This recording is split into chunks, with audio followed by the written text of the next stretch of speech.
ಮಲ್ಲಿಕಾರ್ಜುನ ಖರ್ಗೆ ಅವರು ಒಬ್ಬ ಹಿರಿಯ ರಾಜಕಾರಣಿ. ಮಲ್ಲಿಕಾರ್ಜುನ ಖರ್ಗೆ ಅವರು ದೇಶದಲ್ಲಿ ಕಾಂಗ್ರೆಸ್ ಪಕ್ಷದ ಅಧ್ಯಕ್ಷರ ಆದ ಮೇಲೆ ತಮ್ಮ ಮಾನಸಿಕ ಸೀಮಿತವನ್ನು ಕಳ್ಕೊಂಡಿದ್ದಾರೆ. ಅವ್ರದ್ದು ಒಂದೇ ಗುರಿ ಇರುವಂಥದ್ದು, ರಾಹುಲ್ ಗಾಂಧಿಗೆ ತೃಪ್ತಿಪಡಿಸಬೇಕು, ತಾನು ಅಧ್ಯಕ್ಷನಾಗಿ ಮುಂದುವರಿಬೇಕು, ತನ್ನ ಮಗನೂ ರಾಜಕಾರಣದಲ್ಲಿ ದೊಡ್ಡ ಜಾಗಕ್ಕೆ ಏರಬೇಕು. ಇದೆರಡೇ ಗುರಿ ಅವ್ರಿಗೆ. ಆ ಗುರಿಯನ್ನು ಸಾಧಿಸೋದಕ್ಕಾಗಿ ಅವ್ರಿಗೆ ಏನು ಬೇಕಾದ್ರೂ ಮಾತಾಡ್ತಾರೆ ಅನ್ನುವಂಥ ಸ್ಥಿತಿ ಇವತ್ತು ನಿರ್ಮಾಣ ಆಗಿದೆ. ಪಾರ್ಲಿಮೆಂಟಿನ ಒಳಗೂ ಮಾತಾಡ್ತಾರೆ, ಪಾರ್ಲಿಮೆಂಟಿನ ಹೊರಗೂ ಮಾತಾಡ್ತಾರೆ. ಅವರ ನಾಯಕ ರಾಹುಲ್ ಗಾಂಧಿ ಅವರು ವಿದೇಶದಲ್ಲೂ ಭಾರತ ವಿರೋಧಿ ಹೇಳಿಕೆ ಕೊಡ್ತಾರೆ. ಪಾರ್ಲಿಮೆಂಟಿನ ಒಳಗೆ ಪ್ರಧಾನಮಂತ್ರಿ ಅಣ್ಣ ಜಾದೂಗಾರ್, ಮ್ಯಾಜಿಕ್ ಶೋ, ಕತ್ತಲ ರಾತ್ರಿ ಇದನ್ನು ಭಾಷಣ ಮಾಡ್ತಾರೆ. ಅಂದ್ರೆ ಇವರು ಇಬ್ಬರು ಹೋಗ್ತಾ ಇರುವಂತ ದೋಣಿ ಒಂದೇ ಆಗಿದೆ, ಒಂದೇ ಕಡೆ ಅವರು ಹೋಗ್ತಿದ್ದಾರೆ. ಅವ್ರದ್ದು ಉದ್ದೇಶ ಒಂದೇ, ಭಾರತ ವಿರೋಧಿ. ಕೇವಲ ನರೇಂದ್ರ ಮೋದಿ ಅವರನ್ನ ದೂಷಣೆ ಮಾಡೋದ್ರಿಂದ, ಟೆರರಿಸ್ಟ್ ಅನ್ನೋದ್ರಿಂದ ಭಾರತದಲ್ಲೇ ಈ ಒಂದು ಹೇಳಿಕೆ ಉಳಿಯಲ್ಲ. ಈ ಹೇಳಿಕೆ ವಿದೇಶದಲ್ಲಿ ಕೂಡ ಪ್ರಚಾರ ಆಗುತ್ತೆ. ಅವರು ಕಾಂಗ್ರೆಸ್ ಪಕ್ಷದ ಹಿರಿಯ ನಾಯಕರು ಕೊಟ್ಟಂತ ಹೇಳಿಕೆಯನ್ನ ನಮಗಿಂತ ಹೆಚ್ಚಾಗಿ ಪಾಕಿಸ್ತಾನದಲ್ಲಿ ತೋರಿಸ್ತಾರೆ, ನಮಗಿಂತ ಹೆಚ್ಚಾಗಿ ಬೇರೆ ದೇಶದಲ್ಲಿ ಅಫ್ಘಾನಿಸ್ತಾನದಲ್ಲಿ ತೋರಿಸ್ತಾರೆ. ಯಾಕಂದ್ರೆ ಅವರೆಲ್ಲರಿಗೂ ಬೇಕಾಗಿರುವಂಥದ್ದು ಮೋದಿಯನ್ನ ಡೌನ್ ಮಾಡುವಂಥದ್ದು ವಿದೇಶಿಯರಿಗೆ. ಅದೇ ಒಂದು ಕೆಲಸವನ್ನ ಇವತ್ತು ಕುಮ್ಮಕ್ಕು ಕೊಡುವಂತ ಕೆಲಸವನ್ನ ರಾಹುಲ್ ಗಾಂಧಿ ಅವರು ಮತ್ತು ಮಲ್ಲಿಕಾರ್ಜುನ ಖರ್ಗೆ ಅವರು ದೇಶದಲ್ಲಿ ಮತ್ತು ವಿದೇಶದಲ್ಲಿ ಮಾಡ್ತಾ ಇದ್ದಾರೆ. ಇವರು ವಿದೇಶಿ ಏಜೆಂಟ್ ಆಗಿ ನಡ್ಕೊಂತಿದ್ದಾರೆ, ಸೊರೋಸಿದ ಏಜೆಂಟ್ ಆಗಿ ನಡ್ಕೊಂತ ಇದ್ದಾರೆ. ಜಾರ್ಜ್ ಸೊರೋಸಿದ ಏಜೆಂಟ್ ಯಾರು ಅಂತಂದ್ರೆ ಅದು ಇವತ್ತು ರಾಹುಲ್ ಗಾಂಧಿ ಅವರು, ಮಲ್ಲಿಕಾರ್ಜುನ ಖರ್ಗೆ ಅವರು.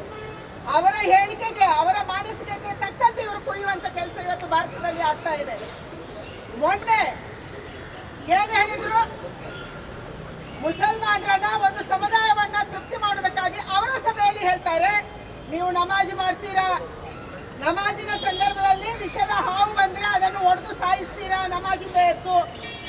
ಅದೇ ರೀತಿ RSS ಮತ್ತು BJP ಅವರನ್ನ ನೀವು ಹೊಡಿಬೇಕು ಅನ್ನುವಂಥದ್ದನ್ನು ಹೇಳ್ತಾರೆ. ಅಂದ್ರೆ ಇವರು ಅಟೆಂಪ್ಟ್ ಮರ್ಡರ್, ಈ ಕೇಸನ್ನು ಅವರ ಮೇಲೆ ಹಾಕಬೇಕು.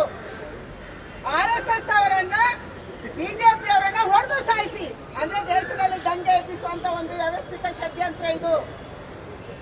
ಕರ್ನಾಟಕದ ಒಬ್ಬ MLC ವಿಧಾನ ಪರಿಷತ್ತಿನ ಸದಸ್ಯ ಹೇಳಿದ್ರು, ಬಾಂಗ್ಲಾದ ರೀತಿಯಲ್ಲಿ ದಂಗೆ ಕರ್ನಾಟಕದಲ್ಲಿ, ಭಾರತದಲ್ಲಿ ಆಗ್ಬೇಕನ್ನುವಂತ ಮಾತನ್ನು ಹೇಳಿದ್ರು.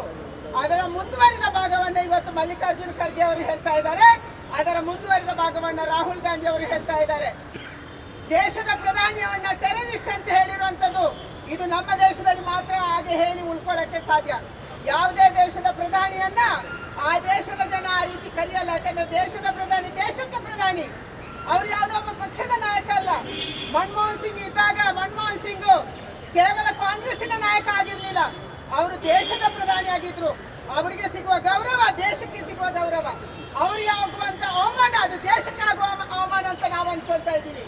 ಆದ್ರೆ ಕಾಂಗ್ರೆಸ್ ಅವರು ಕೇವಲ ರಾಜಕಾರಣ ಮಾತ್ರ ನೋಡ್ತಾ ಇದ್ದಾರೆ, ಪಕ್ಷ ರಾಜಕಾರಣಗಳು ನೋಡ್ತಾ ಇದ್ದಾರೆ.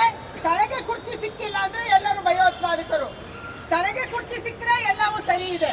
ಇದು ಕಾಂಗ್ರೆಸ್ಸಿನ ಮಾನಸಿಕತೆ, ದೇಶ ವಿರೋಧಿ ಮಾನಸಿಕತೆಯನ್ನು ಇವತ್ತು ಕಾಂಗ್ರೆಸ್ ತೋರಿಸ್ತಾ ಇದೆ. ಅದಕ್ಕಾಗಿ ಇವತ್ತು ಮಲ್ಲಿಕಾರ್ಜುನ ಖರ್ಗೆ ಅವರು ಪದೇ ಪದೇ ದೇಶದ ಪ್ರಧಾನಿಗೆ ಅವಮಾನ ಮಾಡುವಂಥದ್ದು, ದೇಶದ ರಾಷ್ಟ್ರೀಯ ಸಂಘಟನೆಗಳಿಗೆ, ಭಾರತೀಯ ಜನತಾ ಪಾರ್ಟಿಗೆ ಅವಮಾನ ಮಾಡುವಂಥದ್ದನ್ನು ಮಾಡ್ತಾ ಇದ್ದಾರೆ. ಒಡೆದು ಸಾಯಿಸಿ ಅನ್ನುವಂತ ಪದಕ್ಕಿಂತ ದೊಡ್ಡ ಪದ, ಚಿಕ್ಕ ಪದ ಯಾವುದಿಲ್ಲ. ಟೆರರಿಸ್ಟ್ ಅನ್ನುವಂತ ಪದಕ್ಕಿಂತ ಕೆಟ್ಟ ಪದ ಇನ್ಯಾವುದು?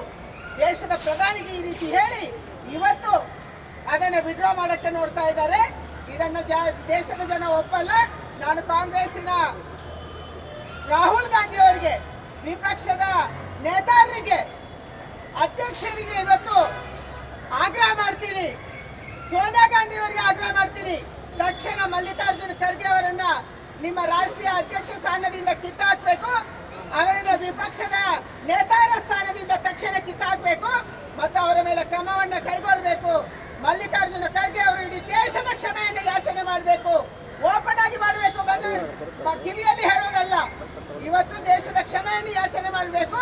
ಯಾಕಂದ್ರೆ ಈ ಸುದ್ದಿ ಕೇವಲ ನಮ್ಮ ದೇಶದಲ್ಲಿ ಹೋಗಿಲ್ಲ, ಈ ಸುದ್ದಿ ನಮ್ಮ ವಿರೋಧಿಗಳು ಯಾರಿದ್ದಾರೆ, ನಮ್ಮ ವಿರೋಧವಾಗಿ ಅಥವಾ ನಮ್ಮ ಮೇಲೆ ಮತ್ಸರ ಯಾವುದೇ ಆ ಎಲ್ಲ ದೇಶಗಳಲ್ಲಿ ಈ ಸುದ್ದಿ ಓಡಾಡ್ತಾ ಇದೆ. ಅದೇ ಯಾವ ಸಂದೇಶ ಇವತ್ತು ಜಗತ್ತಿಗೆ ನೀವು ಕೊಡಕ್ಕೆ ಹೊರಟಿದ್ದೀರಿ, ಇದು ಸರಿಯಾಗಬೇಕಾಗಿದೆ. ಅದಕ್ಕೆ ಮಲ್ಲಿಕಾರ್ಜುನ ಖರ್ಗೆ ಅವರನ್ನು ತಕ್ಷಣ ವಿಪಕ್ಷದ ನೇತಾರರಿಂದ ಮತ್ತು ಅಧ್ಯಕ್ಷ ಸ್ಥಾನದಿಂದ ಕೈಬಿಡಿ ಮತ್ತು ದೇಶದ ಕ್ಷಮೆಯನ್ನು ಯಾಚನೆ ಮಾಡುವಂತ ಆಗ್ರಹವನ್ನು ನಾನು ಮಾಡ್ತಾ ಇದ್ದೀನಿ.